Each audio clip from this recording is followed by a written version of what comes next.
Hola, buenas tardes a todos y a todas. Mi nombre es María Ángeles Fernández y soy la presidenta de ASEPAR. Bienvenidos a este segundo taller del programa Capacitándote. Y bueno, por resumir un poquito, empezamos la semana pasada el primer taller con el tema la adherencia terapéutica. El taller está compuesto de 3 jornadas, adherencia terapéutica hoy, relación médico-paciente, profesional sociosanitario-paciente. No nos dirigimos solo al médico en sí, pero sí es conocida como tal. Y el día 20 de junio hablaremos de la corresponsabilidad del paciente y su entorno.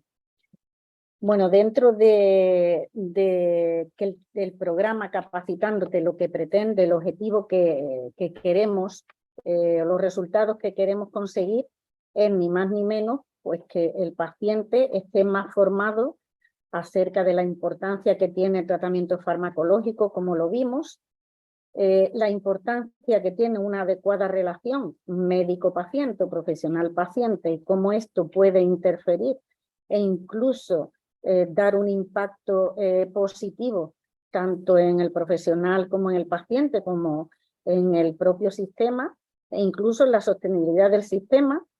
Y por último abordaremos cómo el paciente tiene que ser corresponsable.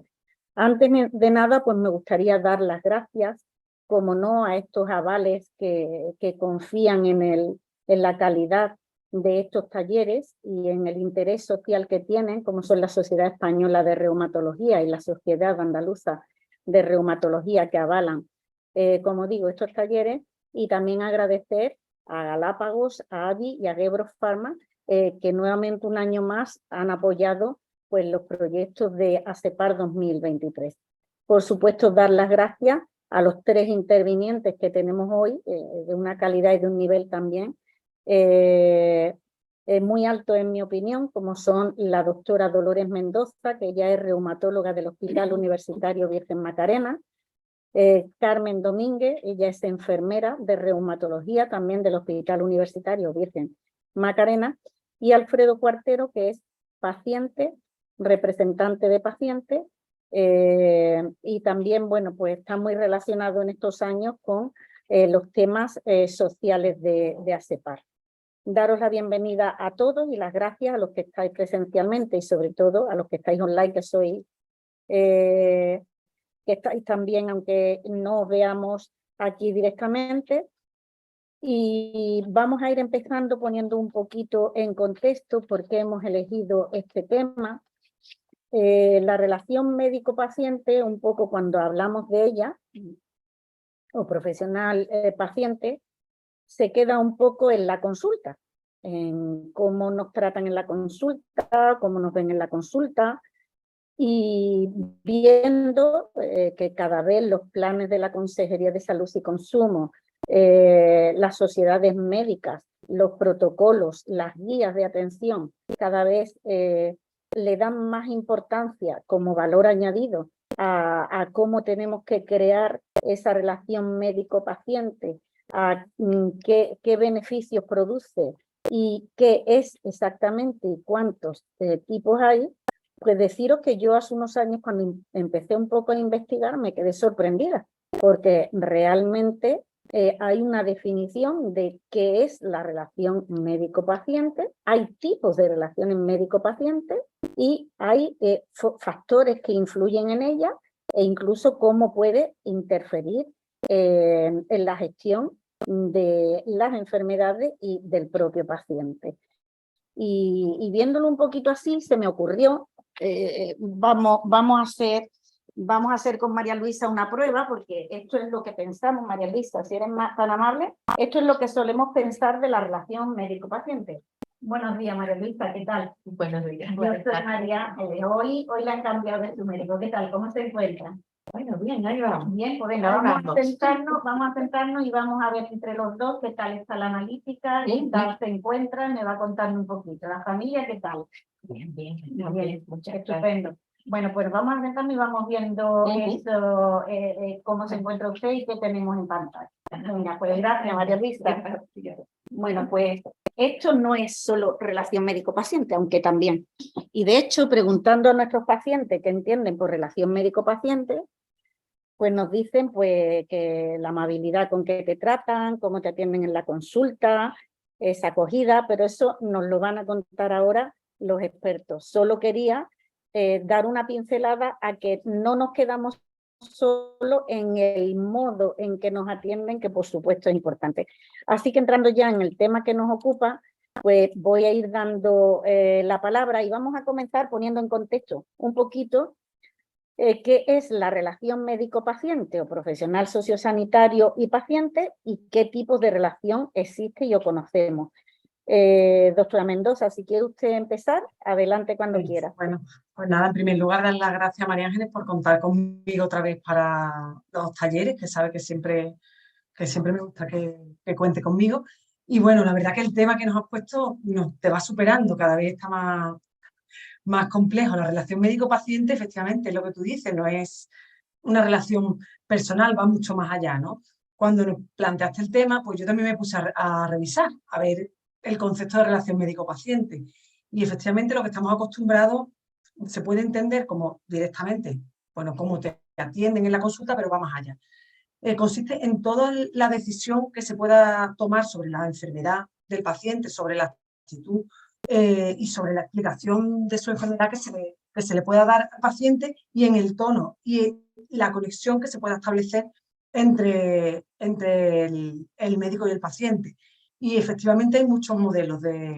Clásicamente se hablaba de un modelo paternalista, de un modelo consensuado, pero en los últimos años es que hay muchísimos modelos que no viene al caso comentarlos todos, pero modelo mecanicista que se basa fundamentalmente en ajustarse a protocolos, el paternalista que se pretende, que es el modelo antiguo, ¿no? Que se intenta proteger al paciente para que no sufra sin darle toda la información, un modelo negociador en el que los dos se ponen casi al mismo nivel, médico y paciente, ¿no? Intentan cada uno aportar lo que sea y el que, bueno, quizás es el que más aplicable y el más saludable, ¿no? Digamos, que podría ser el modelo de responsabilidad compartida, que también se llama modelo mutual o de coparticipación, ¿no? Que realmente se considera que es la verdadera relación madura médico-paciente, que después más adelante, si queréis, podemos hablar un poquito más sobre en qué consiste en detalle y todo esto. Vale, Carmen, adelante, desde tu visión como enfermera de reumatología, adelante. Vale, bueno, primero buenas tardes a todos y gracias a SEPAR por haberme invitado una tarde más. A mí siempre me hace mucha ilusión interactuar con los pacientes, aunque sea desde una pantalla, pero bueno, me gusta saber la perspectiva de los pacientes.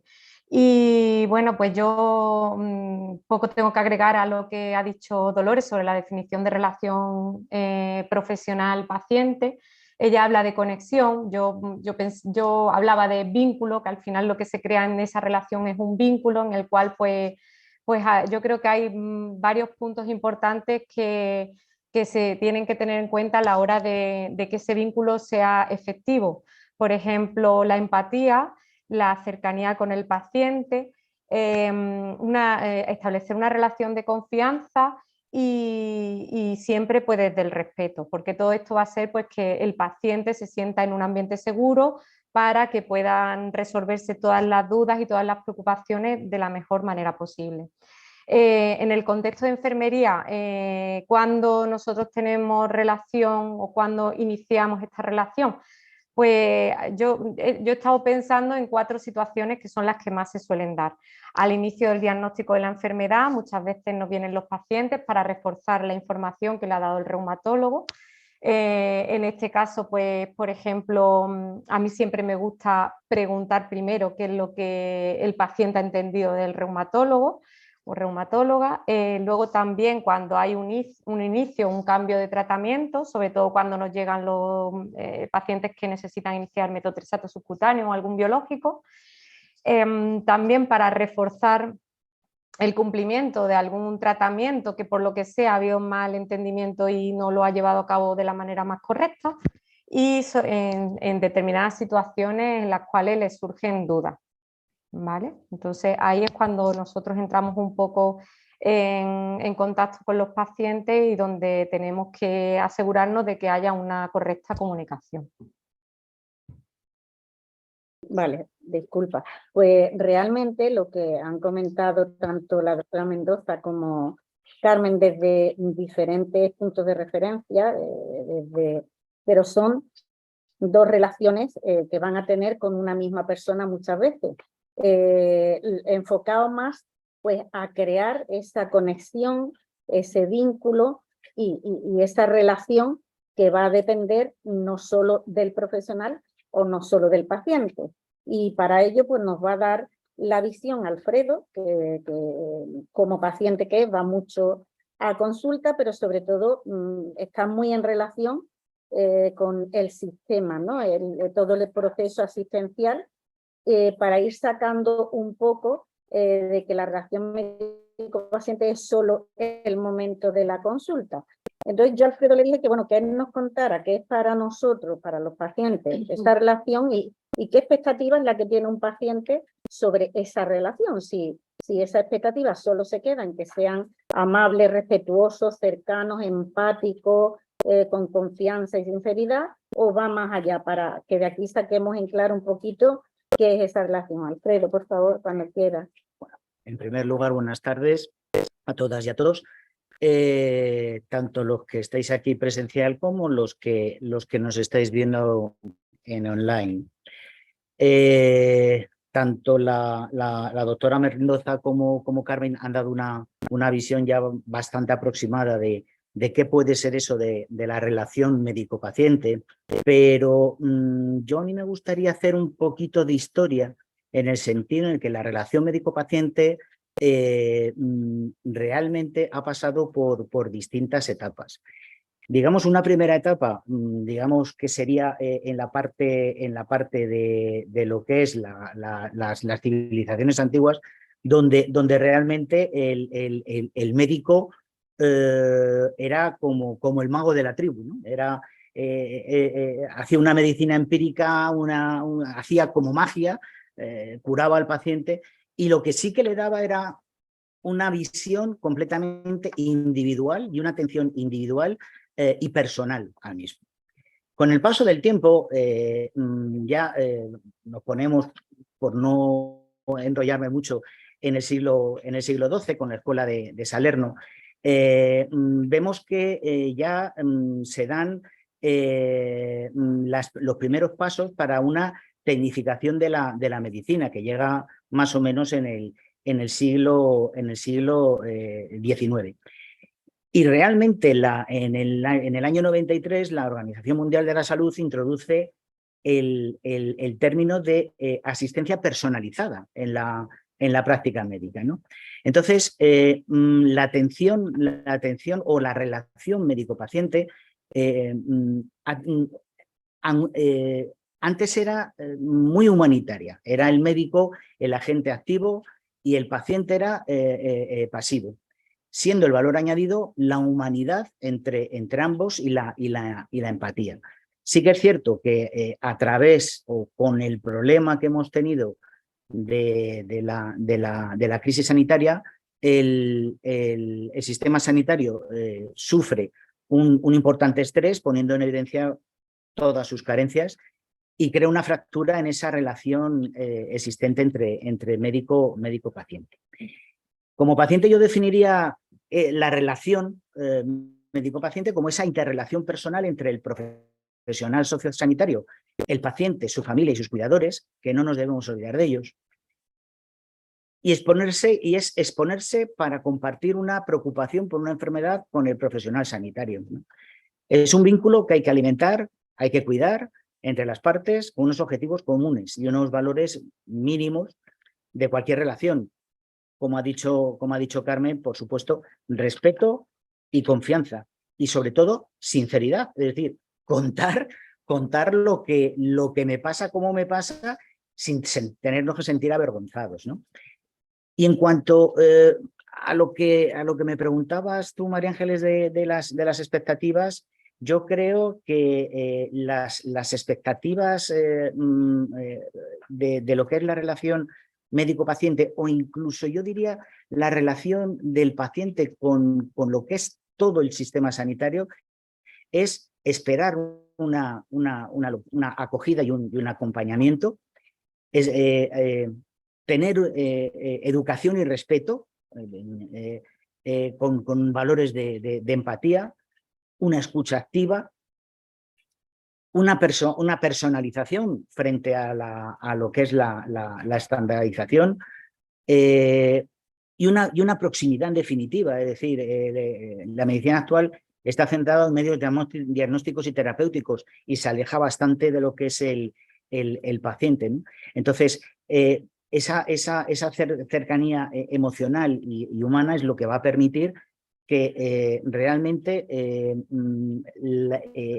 esa relación sea completa y permita que el paciente se sienta cómodo y que hable, pase de una posición pasiva a una posición bastante más activa.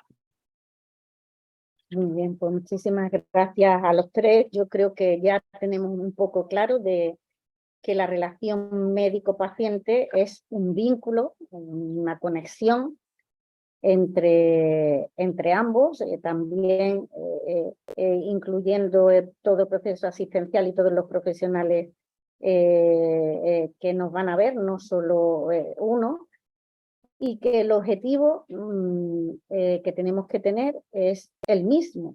Es decir, cuando hablamos de una medicina o una atención centrada en la persona, significa pues que hay un objetivo común, que vamos a luchar ambas,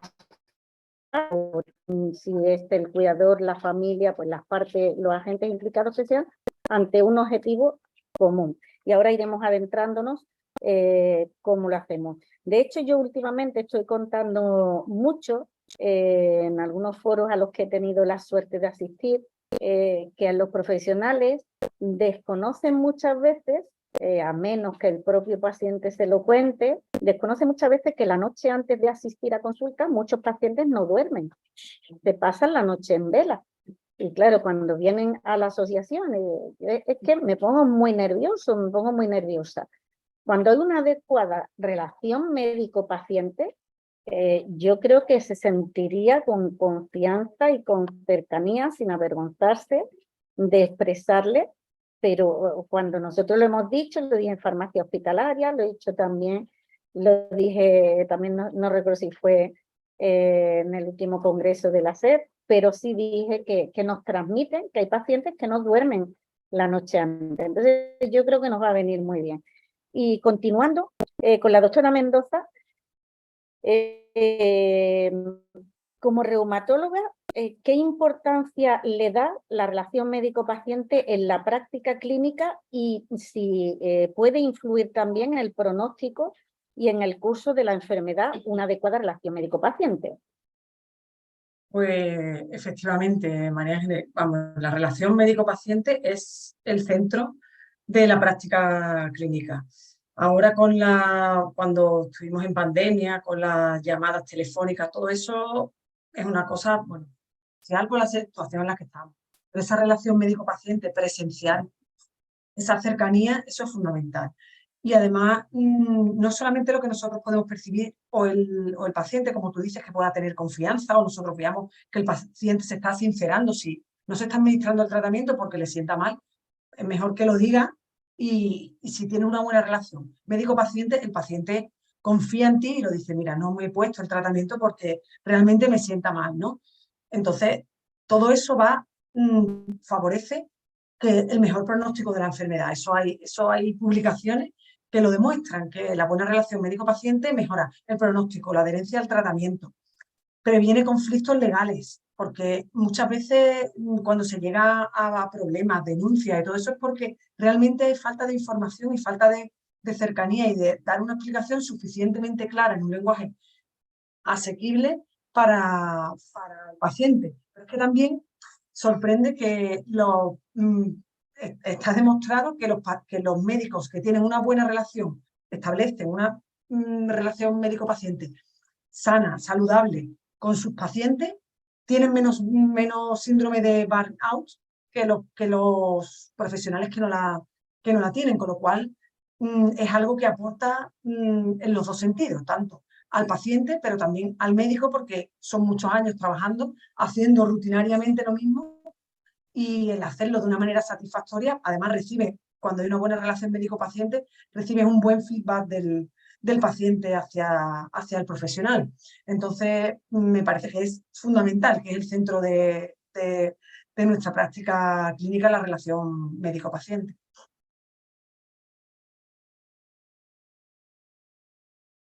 Carmen, cuéntanos un poquito cuál es el papel de la enfermería en reumatología, que muchos pacientes aún no lo conocen y donde también se establece una cercanía, según nos cuentan, más cercana en referencia a esta relación con el paciente y su entorno, y cuál es la importancia de esas diferentes vías de comunicación con las personas que desde la pandemia hemos abierto más vías, desde tu opinión y tu punto de referencia. Vale, bueno, pues anteriormente hablé un poco de las situaciones en las que se ponen en contacto, iniciamos la relación con los pacientes, ¿vale? Pero una de las cosas que una de las madres de la enfermería habla mucho, que es Virginia Henderson en sus 14 necesidades básicas, es que el papel de la enfermería en general pasa por 3 puntos importantes.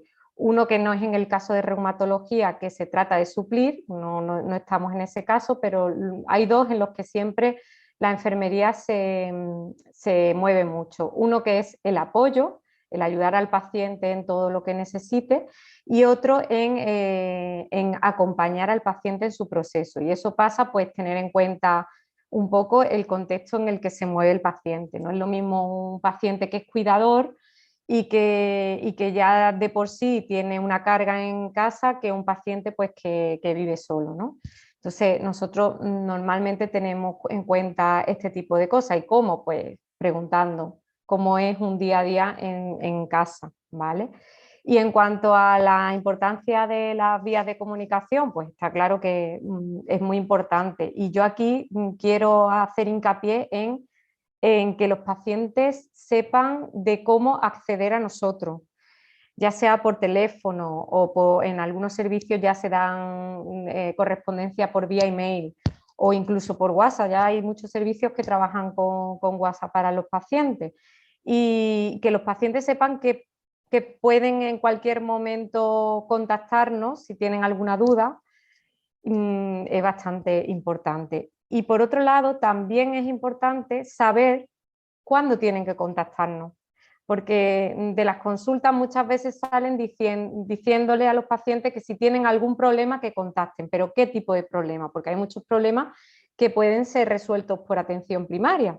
Entonces, pues decirle si hay un problema relacionado con la medicación biológica que se administran o con metotrexato, que sepan un poco dónde está el límite de cuándo tienen que comunicarnos a nosotros o cuándo hacerlo a través de atención primaria. Y nada más, pero sobre todo eso, que sientan, pues, que tienen un apoyo y que no están solos, que están acompañados. Gracias. Gracias, Carmen. Pues realmente es así, porque también muchas veces los pacientes nos dicen, bueno, cuando salen de consulta, pues ya no me verán hasta dentro de 6 meses. Sí, la importancia no es cuando te vean, sino que si es necesario que te vean antes, que haya definidas unas vías ágiles, rápidas, y como bien dice Carmen, y como ha expresado también la doctora Mendoza, que el paciente esté informado. Mientras más informado está, y informado, bien informado, una información verificada, mejor va a saber gestionar cómo y cuándo tiene que utilizar una vía u otra. Y no solo toda la respuesta está en esa consulta presencial, que sin duda ninguna de las otras la sustituye. Muy bien, pues muchísimas gracias. Pues nos vamos adentrando y quería ahora ver si Alfredo nos cuenta un poco si los pacientes conocen la importancia real que tiene esa adecuada relación médico-paciente, profesional-paciente, y que ya estamos viendo, nos han contado Carmen y la doctora Mendoza, cómo puede influir en la práctica clínica y en el abordaje, en el pronóstico y en el curso incluso de la enfermedad. E incluso la confianza que tenga un paciente a la hora de dejar un tratamiento o no, que lo vimos la semana pasada con la tasa todavía de falta de adherencia terapéutica que hay. Alfredo, ¿crees que los pacientes conocen esa importancia que tiene una adecuada relación médico-paciente? Pues yo diría que hay de todo como en botica, pero lo normal es que si estamos hablando de pacientes crónicos, digamos, ni ellos ni su entorno son conscientes de que hay una relación con su profesional, ¿no? Digamos, han asumido un papel pasivo por la vulnerabilidad que tienen la mayoría de los casos, ¿no? Y aunque son personas sufridoras, no son conformistas, ¿no? Y detectan tratos inadecuados y les gustaría que fuese de otro modo, pero en definitiva no lo expresan, ¿no? Por eso creo que es tremendamente importante la cuestión de formar, pero formar por las dos líneas, tanto a los profesionales como a los pacientes. Al formar a los pacientes en una de las cosas de las cuestiones que yo denomino la pérdida del miedo escénico, es decir, ir al médico para poderle contar qué es lo que te pasa. Hay veces que es que lo que comentábamos al principio, es que por la noche anterior es que no se duerme. Hay que perder ese miedo escénico. Ese miedo escénico se tiene que eliminar de todas, porque yo voy a hablar, no voy a hablar con un amiguete, pero es que voy a contarle a alguien de mi confianza qué es lo que me pasa para yo encontrarme mejor, ¿no? Claro, esto hace, este miedo escénico hace que a veces el profesional utilice otro de mis términos especiales, el método del sacacorcho, para situarse en nuestra dolencia. Es decir, tiene que empezar a decir, bueno, ¿y cuándo le dolió? Pero se dio un golpe, y claro, y a medida, entonces, al final es una consulta que tú estás haciendo en la cual tienes un papel pasivo. A medida que te van preguntando, tú vas contando, pero tú no le cuentas de entrada diciendo, mira, me pasa esto, no he tenido fiebre, no he tenido no sé qué, no he tenido... Y eso pasa por una mejor formación, ¿no? Entonces, evidentemente, ¿qué recomendamos desde las asociaciones de pacientes? Llevar un checklist de dudas, y de preguntas, es decir, todo lo que tenga duda y pregunta, llevarlo en una hojita. Y cuando esté delante del profesional, decirle, oye, pero esto, yo me estoy tomando no sé cuánto, y esto me puede afectar, o esto me puede afectar al estómago, que estoy estos días fastidiado. Es decir, cuanto mejor sea la relación, más confianza va a haber, y fundamentalmente, aunque ya se ha hablado anteriormente, mejor adherencia terapéutica, es decir, mejor seguiremos los consejos y las prescripciones que nos digan precisamente los profesionales, que son los que saben de la materia, ¿no? Pues haciendo referencia de nuevo a lo que nos cuentan los pacientes, la asociación, que muchas veces no coincide con lo que puedan contar, pues en ese entorno que, como ha expresado Alfredo, para ellos sigue siendo un entorno, o para nosotros sigue siendo un entorno todavía en el que el papel que tiene el paciente pues importa menos, no jerárquicamente, pero sí es poco importante lo que pueda yo aportar, y tiene toda la importancia lo que me pueda decir el médico. Por eso ese estrés en que me tengo que enterar bien, pero luego no va a haber tiempo para que me escuche, que evidentemente pues tenemos la lucha de que luego llegamos a consulta y ellos tienen un tiempo limitado para cada paciente. Por eso que estemos formados y llevemos a la consulta aquellas dudas o lo que queremos expresar, que a lo mejor lo que queremos expresar, mire, estoy muy cansada porque trabajo en la construcción, tienen una espondilitis anquilosante. Pues evidentemente lo que este señor quiere expresar no es que le duele aquí o allí, pero hay que tener también tiempo para esa escucha. Por lo tanto, como bien ha expresado también Alfredo, los pacientes no conocen bien que hay una relación médico-paciente o profesional-paciente y que si no la hay que crearla. Carmen, también nos llega de los pacientes en la enfermería, en reumatología es más cercana y más humana al paciente y su entorno. ¿De qué factores puede depender esa relación profesional sociosanitaria con el paciente para que en enfermería nos cuenten que allí sí es más cercana y a lo mejor en consulta menos? Pues yo en parte creo que como que ya llegan de la consulta del reumatólogo y ya vienen pensando en toda la información que les ha dado, y es cuando empiezan a surgir las dudas. Y ahí es cuando yo creo que se abren un poco más a las dudas y preocupaciones que pueden presentar. Yo ya discrepo un poco de que seamos más cercanos. Yo ya creo que hay muchos profesionales de reumatólogos que son bastante cercanos, pero sí como que somos el segundo paso muchas veces y ahí pues le surgen muchas dudas. Luego yo creo que también como nosotros pasamos cuestionarios que ahora creo que se va a hablar también, cuestionarios de salud a los pacientes, muchas veces cuando rellenan estos cuestionarios ellos toman conciencia de ciertas cosas que ni siquiera se habían planteado, ¿no? Como por ejemplo, pues si son capaces de alcanzar un objeto por encima de su cabeza.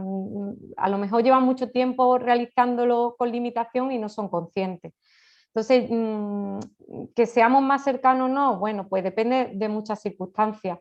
Por ejemplo, del tiempo que se le dedique o de las habilidades que se tengan de comunicación.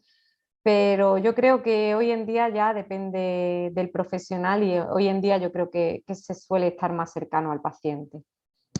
Y otros factores que pueden influir, pues quizás la edad, no es lo mismo tratar a un paciente de 15 años a una persona de 80 años, incluso la motivación. Hay pacientes que no quieren saber y también están en su derecho de saber lo mínimo, ellos quieren simplemente ponerse bien, tomarse una pastilla o lo que necesiten tomarse y ya está. Entonces hay que tener en cuenta todo ese tipo de factores, incluso el cultural.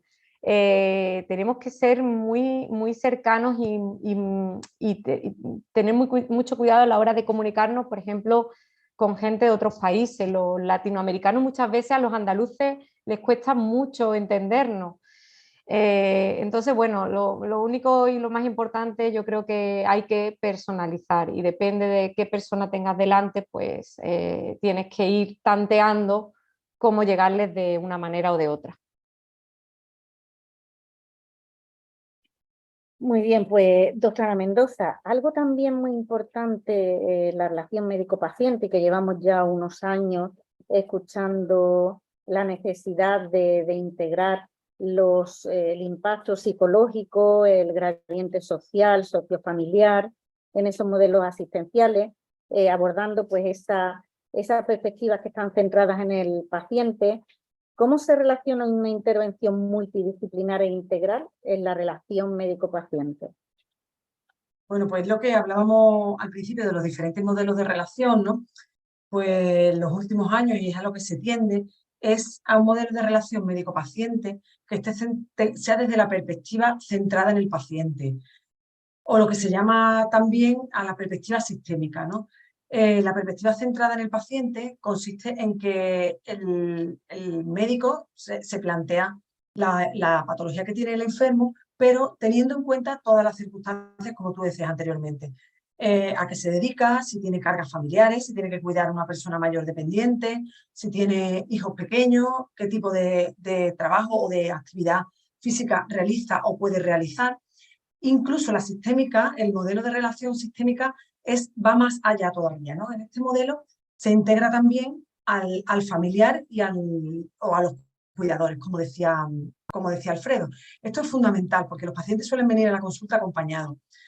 A mí personalmente me gusta dar las explicaciones a la persona y al acompañante, ¿no? Porque el acompañante, si realmente viene a la consulta acompañando de una manera proactiva, también aporta porque información que el paciente pueda no terminar de percibir. Ya son dos personas las que escuchan. Puede aportar y preguntar cosas que a lo mejor esa persona en ese momento no se ha acordado de que tenía que decirla, o a lo mejor le da vergüenza decir que es que tiene mucha carga con sus nietos y que no puede. Viene el marido o la mujer y dice, es que también con la carga que tiene con los nietos no puede. Entonces, hacia esta perspectiva sistémica o más general, es a lo que se tiende, ¿no? En esta intervención multidisciplinar, ¿no? Digamos, en este área con respecto a la relación médico-paciente. De todas maneras, yo también estoy de acuerdo con Carmen que no existe una relación médico-paciente perfecta.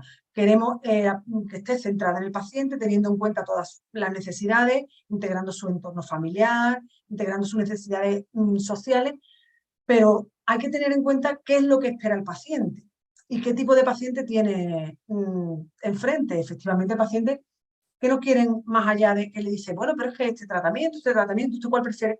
Lo que usted me diga. Hay que intentar también, como dice Alfredo, informarlo y formarlo en ese aspecto, en que ellos tienen que hacerse corresponsables de la toma de las decisiones, pero es difícil dependiendo del perfil del paciente, de la edad que tiene y de que hasta ahora una persona de 80 años no ha tenido esa relación médico-paciente. Le han dicho que tiene que tomar algo y confía y se lo toma. Entonces, lo ideal es la perspectiva centrada en el paciente, incluyendo todos, social y familiar, pero que cada paciente hay que individualizar, que cada paciente necesita lo suyo.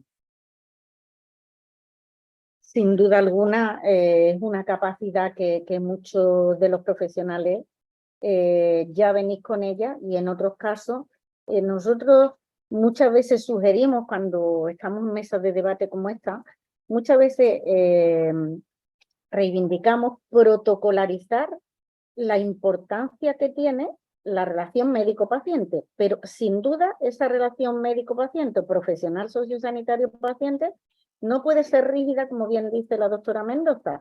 Tiene que ser una relación flexible, personalizada, adaptada, respetando las expectativas del paciente, porque la atención centrada en el paciente no es ni más ni menos que teniendo en cuenta sus expectativas y sobre todo respetando que al final el que decide es el paciente. Por mucha información, por mucha formación, por mucha amabilidad, respeto y confianza, que eso es obligatorio, y por mucha paciente experto que sea, el que decide al final va a ser el paciente. Por lo tanto, lo que sí sería interesante es protocolarizar que esa relación, ese vínculo, influye y debe influir positivamente. Pues gracias, Dolores. Me parece a mí que viene ahora, sí, Alfredo. Alfredo, ¿cómo influye el tipo de comunicación que se tenga en ese vínculo paciente y profesional? Y háblanos también un poco de la corresponsabilidad a la que hace mención la doctora Mendoza del paciente y su entorno también. Bueno, el tipo de comunicación es, para mí, básico, ¿no? Al hilo un poco de lo que comentaba la doctora Mendoza, hay muchas veces que como paciente, bueno, en general solemos acudir con temor y con ansiedad, buscamos ayuda para mejorar la salud, lógicamente, y encima preguntamos poco. Pero hay una cosa fundamental, es que hay muchas veces que lo que queremos es escuchar lo que le han recetado a otro. Y no, y entonces, en cuanto el profesional está diciendo, no, tómate, dice, no, si es que a fulanito le han dicho, no, a ver, que no tenemos que querer lo que le ha recetado a otra persona, que a lo mejor eso para ella irá muy bien, pero a lo mejor para ti no. Entonces, si encima a esta situación le añadimos, pues imaginemos, un tipo de comunicación completamente parca, no amable, hostil, hola, adiós, ¿qué es lo que quiere? Claro, esto va a alejar al paciente de todo lo que es la confianza, va a poner distancia, le va a suponer una incertidumbre, miedo, bueno, tremendo, ¿no? También, por otro lado, hay que ver que hay muchas veces que la parte profesional no se da cuenta que a veces utiliza un lenguaje científico y técnico que supone un problema comunicativo importante, porque es que el paciente no sabe qué es lo que le están contando. Error por el paciente que no pregunta, pero sí que es cierto que esto se da, ¿no? Entonces, para mejorar la comunicación, ¿qué diría yo? Bueno, pues lo primero, habría que hacer mensajes que fuesen comprensibles, una conversación completamente estructurada y con unos objetivos claros de dónde queremos llegar, y sobre todo de cara a los profesionales, la parte de realizar un feedback, es decir, bueno, te he contado esto, ¿lo has entendido? ¿Sabes que te tienes que tomar esta pastilla tantas veces al día? Tienes que dejar de fumar, tienes que dejarte de tomar la cervecita, etcétera, etcétera, ¿no? Es decir, hacer un feedback para ver si efectivamente el paciente ha entendido lo que se le ha dicho o no, porque a lo mejor hay pacientes que evidentemente, bueno, pues por lo que sea, por esa idea a lo mejor preconcebida que me tiene que recetar lo que le han mandado a, bueno, pues no han entendido lo que se les está contando, ¿no? Y por otro lado, en cuanto a la corresponsabilidad del paciente y su entorno, el paciente tiene que ser muchísimo más participativo en lo que es la toma de decisiones, ¿no? Es decir, un paciente corresponsable es un paciente que conoce su enfermedad perfectamente. Es un paciente formado e informado. Monitorea normalmente sus brotes, es decir, conoce sus síntomas, posibles efectos secundarios. Y colabora con los profesionales en su tratamiento, en el sentido en el que si el profesional está diciendo, mira, tómate esto, haz esto, tal. Bien, yo me lo tomo. ¿Me sienta mal? En la siguiente visita le digo, oye, esto me sienta mal. Es decir, vamos a conseguir mayor adherencia terapéutica. Y todo esto de la adherencia terapéutica es tan sumamente importante porque los recursos son escasos. Y desde el momento en el que los recursos son escasos, si somos capaces de esos recursos utilizarlos de la forma más eficaz y más eficiente, pues menor consumo de recursos vamos a tener. Gracias, porque eso sí está demostrado científicamente. Yo que promociono, pero lo promociono porque lo he leído y lo decía también en el taller de la semana pasada, que os aconsejo que os leáis el Plan Andaluz de Enfermedades Reumáticas y Musculoesqueléticas, que os leáis las guías de práctica clínica de la SER, también que entréis en la página de la SAC, porque todo esto viene con muchas recomendaciones en un lenguaje muy entendible y que poco a poco nos vaya calando, pues que un paciente corresponsable va a ser un paciente que va a autocuidarse mejor, a gestionar mejor la parte que le corresponde. Nosotros no tenemos que saber de reumatología, ni tenemos que ser enfermeros, ni psicólogos, ni abogados, ni trabajadores sociales, tenemos que ser pacientes, pero tenemos una parte, nosotros en nuestro entorno, y esa parte estamos responsablemente obligados a cumplirla. Pues está demostrado científicamente que un paciente formado e informado tiene mejores resultados, tiene una mejor relación médico-paciente e incide en un menor consumo de recursos sociosanitarios, con lo cual estamos también aportando a la sostenibilidad del sistema, que es responsabilidad de todos. Pues seguimos. Doctora Mendoza, en líneas generales, creo que también este es un tema que está saliendo en estos últimos años y que tienen un impacto muy positivo, los PROMS y los PREMS. ¿Estos nos acercan a una adecuada relación médico-paciente? Y ya hilando un poco con la transformación que estamos teniendo en estos años, ¿la transformación tecnológica está cambiando esa relación con el paciente?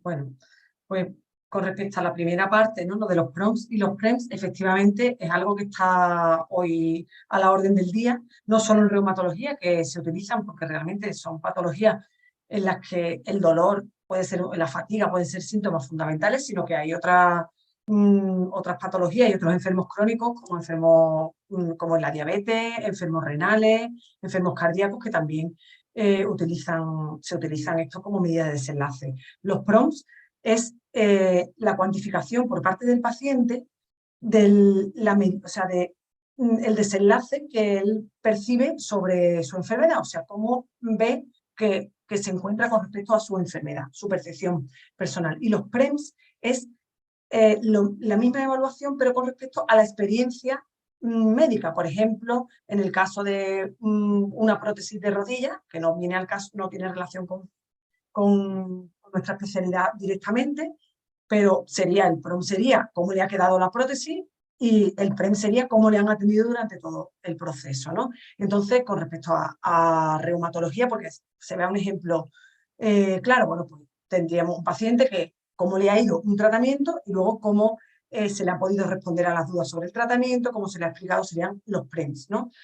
Es fundamental, o sea, potenciar este área es fundamental tanto para el paciente, porque darle lo que, volvemos otra vez a lo mismo, ¿no? Darle, implicarlo en todo este proceso, mejora el pronóstico de su enfermedad, mejora la percepción, incluso la satisfacción a la hora de ver si un tratamiento le es eficaz, el hecho de que él pueda ser partícipe, pues también es algo importante, pero también es que para saber, para nosotros, para evaluar si hacemos algo bien, cómo lo hacemos, es necesario tener ese feedback, ¿no? Nosotros ponemos en marcha un protocolo y si no vemos después cómo se cumple el protocolo, no sirve para nada tenerlo en cuenta. Entonces, estas medidas de desenlace y desde la perspectiva del paciente, pues me parece que es fundamental y que van en la línea de cómo está avanzando la relación médico-paciente, dándole participación muy activa al paciente en la implicación en el tratamiento y en su enfermedad. Y con respecto a la segunda parte, bueno, la tecnología lo está cambiando todo, está cambiando las reuniones de pacientes, que estamos aquí viéndonos a través de la pantalla, ¿no? Lo está cambiando todo. De la tecnología debemos de coger lo bueno, por ejemplo, pues poder estar ahí, a lo mejor físicamente no hubiésemos podido estar los que estamos conectados, pero la relación médico-paciente es algo tan sensible que necesita del contacto físico y del contacto humano. Con respecto, como hemos hablado antes de lo de los PROM y los PREM, sí que nos puede ser útil el uso de la tecnología en estos aspectos. Ya nos están invadiendo los códigos QR, los enlaces en redes sociales. Podría ser una opción, ¿no? Integrarlos en nuestra práctica clínica a través de las nuevas tecnologías y bueno, parece que por ahí es por donde están avanzando las cosas en este sentido para que el paciente también pueda ser más proactivo. Por lo cual, desde mi punto de vista, la transformación tecnológica sí, pero no para todo. Gracias, Dolores. Pasamos ahora, bueno, sin duda añadir que sin duda tenemos que quedarnos con lo mejor de esta transformación, que hay factores muy positivos, y también con lo que suponen los PROMs y los PREM para esa relación médico-paciente. Aunque esta pregunta ahora va para la doctora Mendoza y para Carmen, pero si quieres iniciarla, Carmen, y ya la doctora también ha nombrado un poco lo que es evaluar para mejorar, ¿no? Es imprescindible evaluar resultados en salud que estén basados en las expectativas de los pacientes para mejorar y para asegurar esa calidad y esa excelencia en la atención. Pero ¿podemos medir la relación médico-paciente, profesional-paciente? Y si pudiéramos medirlo, ¿cómo podríamos evaluarla? Y por último, ¿se incluye en la historia clínica ese dato? ¿Sería un dato de impacto positivo? Carmen, adelante si quieres dar tu visión. Bueno, pues la calidad en la atención, en la relación de profesional-paciente, actualmente como tal no se recoge en la historia, también puede ser un dato subjetivo, pero si tenemos disponible mediante un código QR, incluso en papel también, encuestas de satisfacción en los servicios, donde se puede recoger incluso algún comentario, alguna sugerencia, si quiere hacerse algo más personalizada esa pequeña encuesta en cuanto a la atención. Y la verdad es que para nosotros es muy útil porque nos hace ver cuáles son los problemas que surgen en la rutina de las consultas. Y así que animo desde aquí a que todo la completen porque nosotros aprendemos mucho de esas encuestas. Como tal, no se recoge en las historias porque, como digo, es un dato subjetivo y se hace de una manera anonimizada. pero sí es algo muy importante tener en cuenta a la hora de medir la calidad, puesto que ahí vamos a poder ver si un paciente cumple o, bueno, no cumple, pero sí es más adherente o no, ¿sabe? Entonces, como objetivos principales para medir calidad, yo diría que tener en cuenta que el paciente, si el paciente mejora, pues está claro, ¿no? Pero el tema de adherencia y el tema de que cumpla los autocuidados necesarios. No sé si Doctora Mendoza, ¿quiere Dolores... añadir algo? Ujú. Y no sé si la doctora Mendoza quiere añadir algo.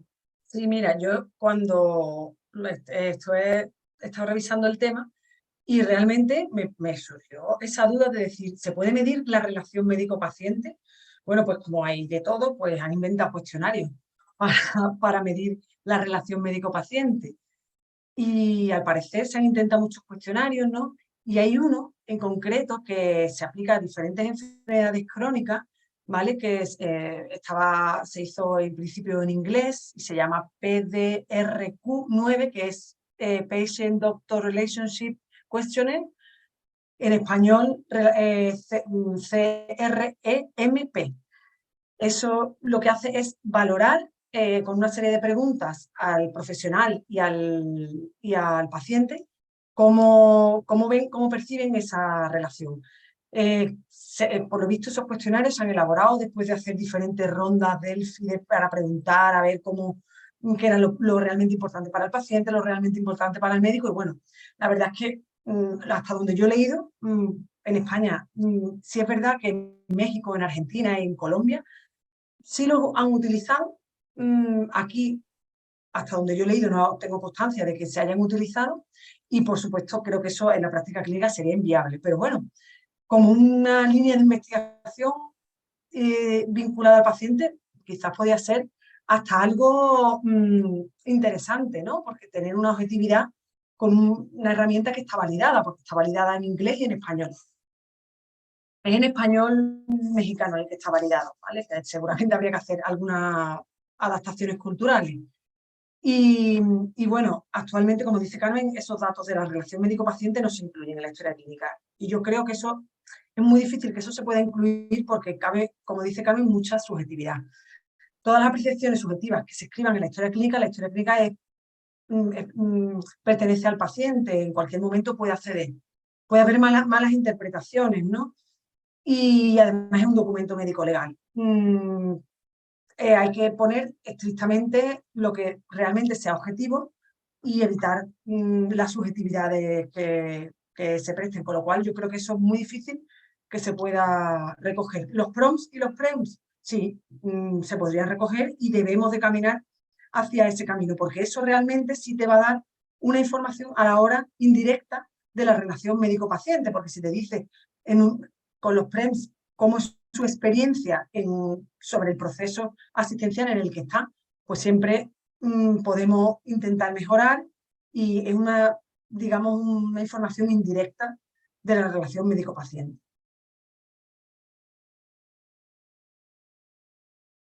Gracias, Dolores. Pues desde aquí animamos también a responder esos cuestionarios, esas encuestas de satisfacción, que también sabéis que en ASEPAR os las enviamos detrás de cada taller. Doctora Mendoza, de nuevo, necesidades no cubiertas y barreras por salvar para un modelo asistencial basado, centrado en la persona, para que influya en la adecuada relación profesional-paciente. Bueno, la necesidad, en primer lugar, tenemos que tener en cuenta que tanto el médico como el paciente somos personas. Entonces, depende del carácter, depende del día, puede tener un buen día o un mal día. Y aunque todos intentamos aislarnos, tanto el paciente como el profesional, de tus problemas para llegar allí, sabemos que es inevitable, que la realidad es que todo influye, ¿no? Entonces, es fundamental, primero, la conciencia, tanto por una parte como otra, ¿no? De que el modelo asistencial está cambiando, que el centro del modelo asistencial es el paciente, que nosotros debemos de potenciar esa relación médico-paciente y el paciente intentar ese acercamiento, ¿no? Preguntar, intentar hablar con confianza y con sinceridad. pero yo creo que un problema fundamental es que el tema de la relación médico-paciente es un tema que no se trata prácticamente en las facultades de medicina. Hoy tenía yo, cuando estaba preparando esto, le pregunté a la residente que estaba conmigo y al parecer ahora sí hay en varias asignaturas, en psicología médica, en ética, sí que se trata el tema. Yo terminé la carrera ahora hace 25 años y realmente prácticamente no recuerdo nada, o por lo menos si me lo contaron no me caló, no debió de ser una cosa muy impactante, porque no recuerdo absolutamente nada de que se hablase sobre la relación médico-paciente.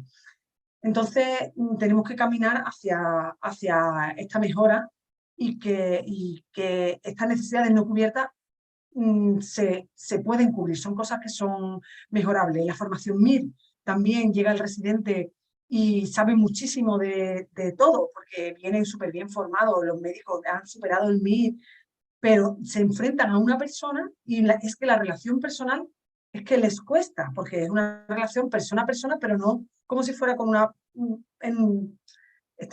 la relación médico-paciente está por encima de la relación personal, ¿no? Entonces, es fundamental que se haga una inversión en este área, tanto la formación pregrado como la formación posgrado, con algún tipo de taller o desde mi punto de vista. Y barrera fundamental, hablamos siempre lo mismo, pero la carga asistencial. Cuesta trabajo cuando tiene muchos pacientes intentar hacerlo todo lo bien que a lo mejor nos gustaría, ¿no? Que de todas maneras está demostrado también que se pueden hacer, o sea, que establecer una buena relación médico-paciente de confianza es una inversión de futuro. Mi experiencia personal es que las 2 primeras citas explica y todo, y a partir de ahí viene todo rodado, porque ya has dado todas las explicaciones. Ya es todo mucho más directo, el paciente tiene más o menos claro la enfermedad que tiene, entonces en realidad es una inversión en tiempo y en optimización del tiempo de consulta para lo que realmente es importante. Y luego otra barrera que también realmente nos encontramos y que a lo mejor os puede parecer desde el punto de vista del paciente es la exigencia por parte del paciente y la legalidad, ¿no? Todo acto médico tiene unas consecuencias legales. Entonces, muchas veces también eso depende de la actitud del paciente, pues puede frenar un poco la relación médico-paciente, que podría ser más deseable. No es lo más habitual, pero también, igual que está cambiando desde el punto de vista del médico, también está cambiando lo que el paciente pide. Y claro, eso hay que también hay que saber llevarlo y adaptarlo a los tiempos que corren, ¿no? Pues gracias, doctora Mendoza, sin duda alguna. Yo sugeriría también, como necesidades no cubiertas y barreras por salvar, más empatía también por parte de muchos pacientes, como hemos comentado antes. Hay pacientes que todo lo esperan del médico, lo quieren ya, de tal manera, y además quiero que el profesional me diga lo que yo quiero escuchar. Y evidentemente hay que enseñar al paciente también a que tiene una enfermedad, no lleva una chaqueta que ha elegido en una tienda y que en consulta médica no tienen una varita mágica, con lo cual creo que estamos en el camino correcto y adecuado de que la formación y una adecuada formación puede sumar. Carmen, también estamos ahora en esta transformación de los procesos asistenciales hacia la humanización de esto, ¿no? Tenemos ya un plan de humanización de la consejería. Bueno, ahí está una compañera tuya, lo coordina. He tenido la suerte de estar en algún foro para hablar sobre la humanización de la atención. ¿Cómo influye un proceso humanizado en la relación profesional-paciente? ¿Qué beneficios puede aportar? Pues hombre, está claro que influye mucho y que si se hace correctamente influye de manera positiva. Aquí pues hay que tener muchos aspectos en cuenta. Primero, que tenemos enfrente nuestra, tenemos a una persona única, diferente, y que tenemos que adaptarnos a lo que vemos y a lo que nos expresa esa persona. No solo con lo que nos expresa de manera verbal, sino tener en cuenta también la comunicación no verbal.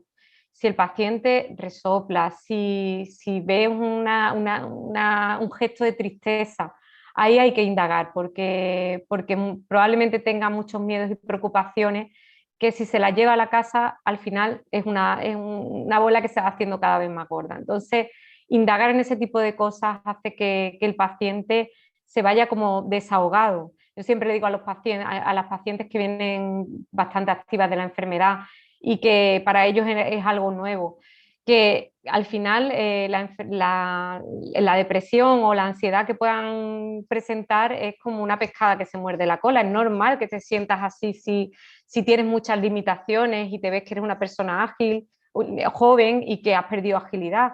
Entonces, pues explicarle que es normal que se sienta así y que nosotros pues estamos para lo que necesite en ese aspecto. ¿Y qué más quería comentar de esto? Pues nada, eso, que si nosotros favorecemos que haya una mejor relación de confianza, pues todo esto va a llevar a que el paciente cumpla mejor el tratamiento y cumpla mejor el tratamiento y pueda llevar una calidad de vida mucho mejor. Gracias. Pues sin duda, cabe.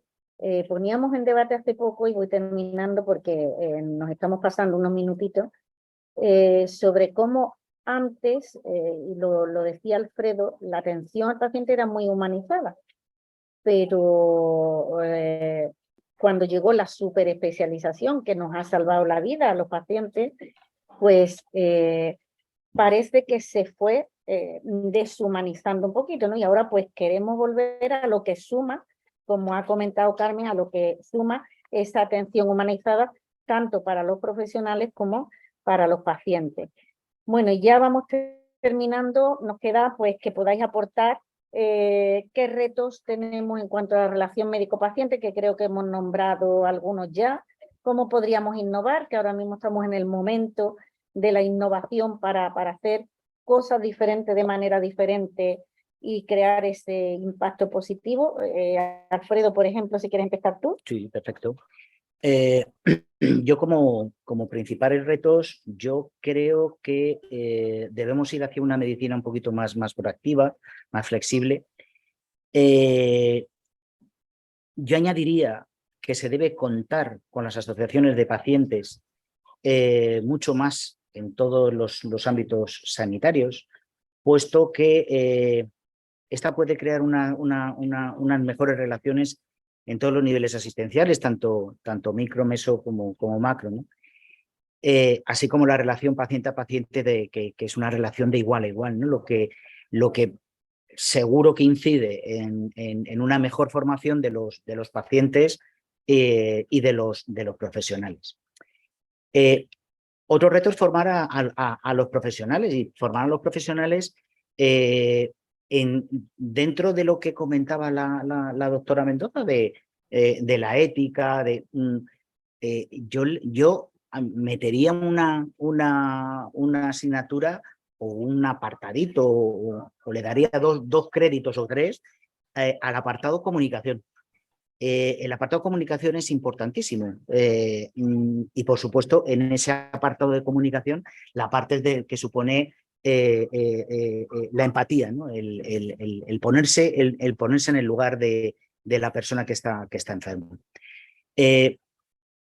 Y ya pasando o dejando ya los retos que podían haber muchos más, pero por no extenderme más. En cuanto a la innovación, inversión tecnológica que realmente básicamente se viene a basar en la teleasistencia, pero esa teleasistencia tiene que venir de la mano de una atención presencial, porque hay casos que son necesarios para garantizar la mejor atención a los pacientes. Y hay una cuestión para mí fundamental, y es que todas estas innovaciones se deben ver como una inversión en salud, no como un aspecto separado, una innovación sin más, una idea feliz. No, esto se tiene que tratar como una inversión en salud y se tiene que innovar tanto con las personas, con las relaciones entre las personas, de igual a igual y de paciente a profesional. Pues muchas gracias, doctora Mendoza. ¿Qué nos puede aportar en esos retos que dejamos encima de la mesa? Pues yo me reitero lo que ha dicho Alfredo y lo que he comentado antes. Formación fundamental, formación, efectivamente, como dice él, en empatía. Estamos en un tiempo en que las nuevas generaciones cada vez se comunican menos cara a cara, ¿no? Se basan en las redes sociales, en hablar por WhatsApp, en hacer una videollamada, que eso te acerca, pero también estás en una mesa y estás hablando con otras personas que no están en la misma mesa con la que están comiendo, ¿no? Entonces, todas esas nuevas tecnologías, aprovecharlas para lo que realmente pueden ser útiles y formar en esa cercanía, porque realmente es que ni para la vida cotidiana pienso que las nuevas generaciones vienen formadas para el trato personal, o sea que pienso que les puede ser hasta más difícil que a otras generaciones el trato personal, con lo cual el trato con un paciente puede ser todavía más difícil. Y con respecto a la innovación, bueno, pues yo soy pro nuevas tecnologías en muchos aspectos, para aprovecharlas bien, Evaluar prompts y prems a través de aplicaciones en las que nosotros pudiéramos tener un acceso a esta percepción del paciente.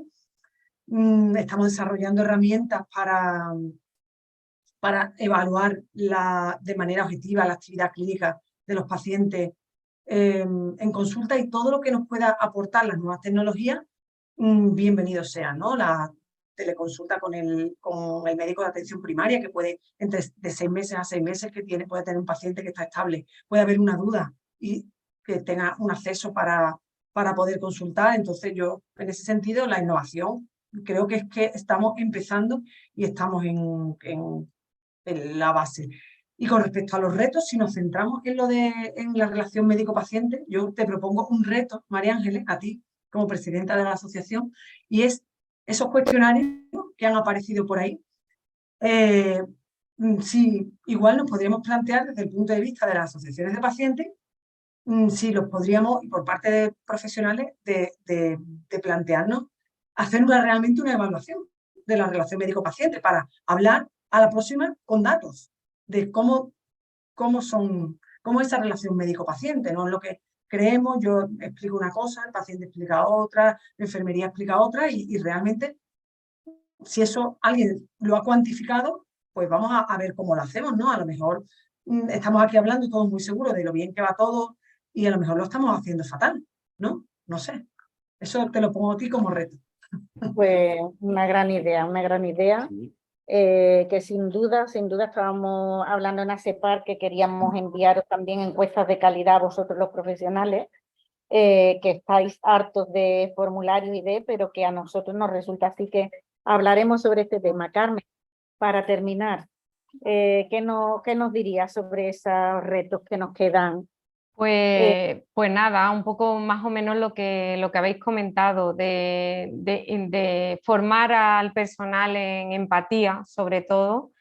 Y bueno, yo sí lo que veo así a nivel general, que los pacientes que están un poco más en la periferia, que de la Sierra Norte, ahora yo creo que con ASEPAR online pueden sacar más beneficios, pero sí es verdad que les cuesta mucho llegar a este tipo de cosas y a formarse más.